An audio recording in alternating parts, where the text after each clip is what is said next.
Good afternoon, everyone. My name is Nathan Kalosa-Kenyon, the owner and founder over here at Canosa Consulting. And today I will be bringing you part 3 of our FPDS data pipeline walkthrough series. Today we will be going over our proprietary topic alignment pipeline, and I will give you a little breakdown of why they choose the word proprietary.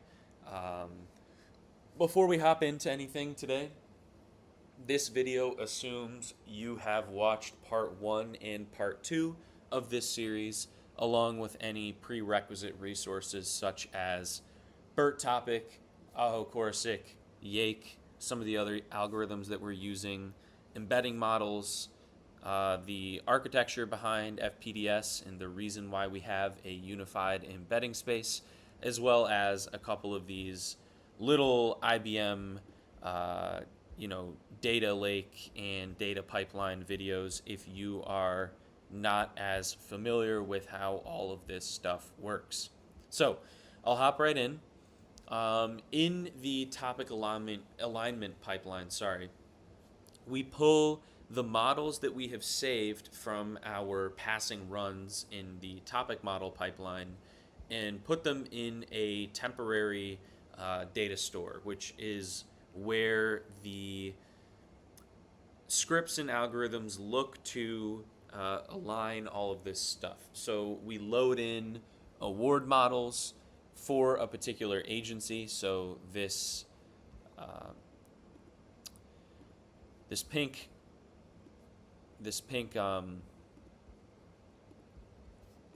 cylinder could use a label that says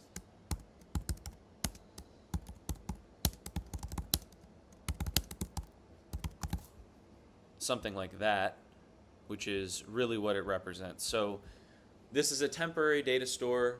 We pull all of these models into this environment, and we have a 6-stage alignment pipeline to measure the similarity between topics, to measure overlap, discrepancies between several different linguistic corpora. Now, if you've been watching these videos, you understand what I mean by different linguistic corpora. Procurement language is described differently in a FOIA report than it is in the news, than it is in a budget appropriation, strategy plan, congressional hearing, award description, or SAM.gov solicitation, or even a website. Now, with that in mind, we split each of the model trainings out by those different linguistic corpora. Each agency has several different linguistic corpora.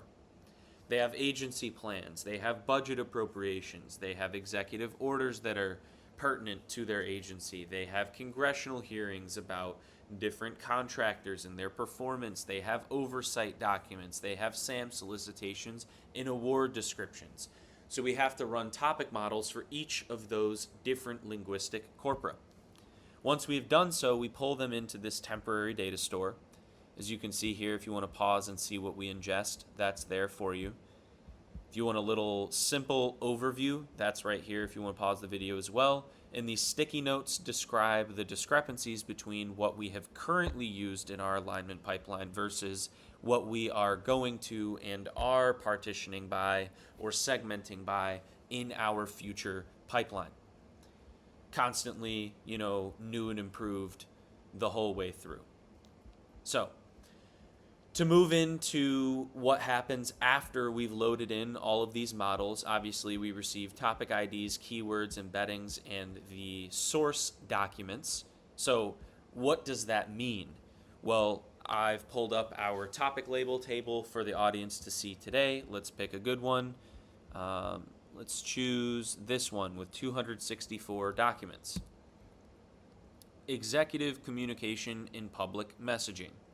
Or we can do counterterrorism policy, right? This one's pretty interesting. And it has an associated NAICS code. It also has 270 documents. Now, why does all of this stuff matter? Well, these are the components or data points that we are passing to our alignment algorithm, our 6-stage alignment algorithm, and they all mean something different.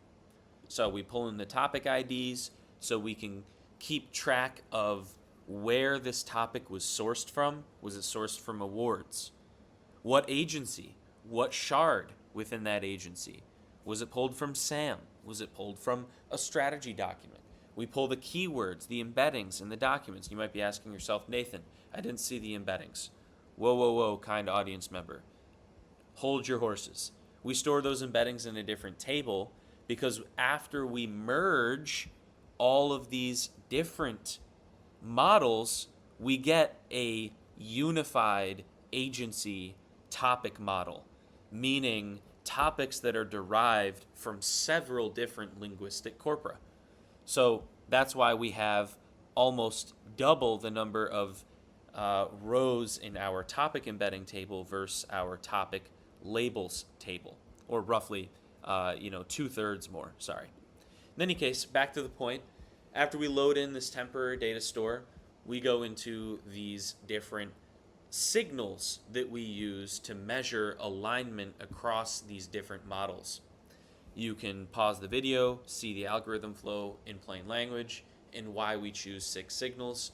One thing that we can't tell you is the weight at which we, or the weight for each of these criteria or measurements. So we measure by embedding cosine similarity. So that means we load in these embeddings and measure the cosine similarity between embeddings across different topics. How do we get those embeddings for each topic? Well, we pass the keywords, the description, and along with the label to derive those embeddings. Once we have that embedding, we can measure that cosine similarity. We measure the contractor index. Now, how do we measure that association? Bidders on different awards. We can measure who bid on that contract. That's where the overlap is, right? So if there are awards that have been given to a contractor repeatedly and there's an alignment with that contract as it's represented in SAM, it will be weighted or scored a little bit higher for alignment. If there are aligning NAICS code or PSC code associations, if there are more keyword associations. So the BERT topic will aggregate keywords for different topics. But as you can see, those keywords are limited to about 12 different keywords that make up a different topic within 48 documents. So what this step in the pipeline does is it ingests all 48 of those documents, runs another Yake pass, runs another Aho Corsic keyword matching pass, and then we have a different weight for that criteria within this algorithm as well. Temporal co-occurrence just means how this topic was derived over a certain time period. So not all of these 48 awards happened within the same year. But if there is concentration of awards within a certain year or within a certain topic, and that aligns with the same year that those strategy documents came out or those solicitations in SAM came out, then there's a stronger reason for alignment. Same with the frequency in which an award or a SAM solicitation that a topic is derived from appears within a particular agency. So those are the 6 alignment scores.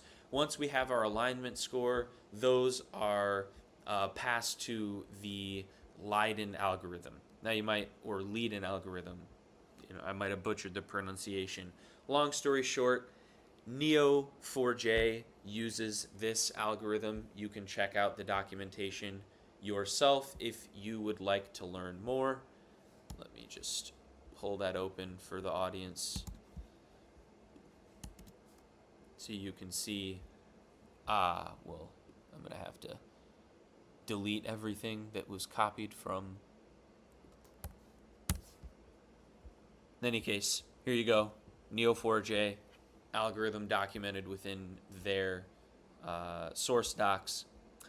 How do we use it? Well, we assemble a graph from all of these, this alignment ensemble, and then all of the topics that are proposed to be aligned.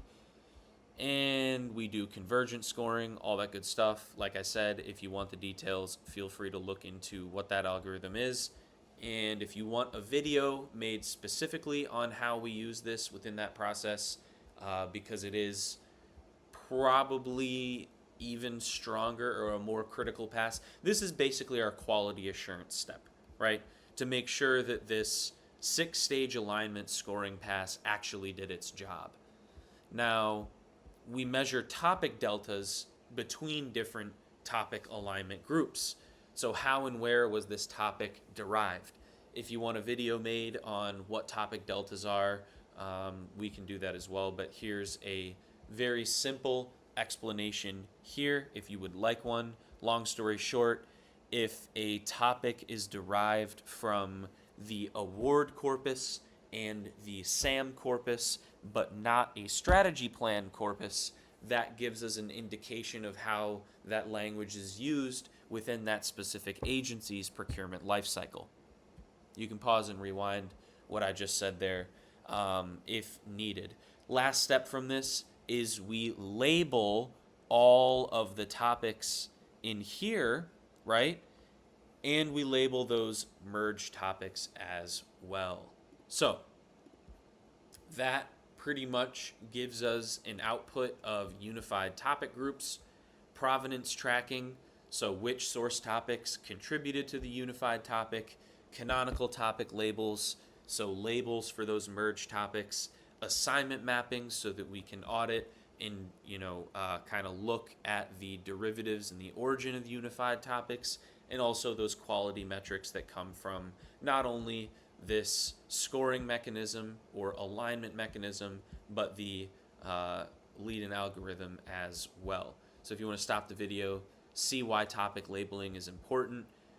After BERT topic comes back, it gives us keywords that were derived from a language corpus to create these topics, but they're messy. They look like this. We pass it to a small model, such as these 3 listed. We've experimented with all of them, and then it produces a clean topic or a human-readable topic that looks like this. If you want to see our quality assurance gates or the outputs that go into stage 6, you can pause the video and look at that there. And then how this represents our core advantage in what we're doing. Those merge topics obviously get embeddings of their own, as you can see in the topic embeddings table here. If it loads, there you go. And then they get passed back to our unified embedding space. So we have embeddings for not only the awards themselves, but the topic labels get embeddings as well. Now, we can make a video about that architectural decision in and of itself, but this is just the data pipeline walkthrough series. So there you have it.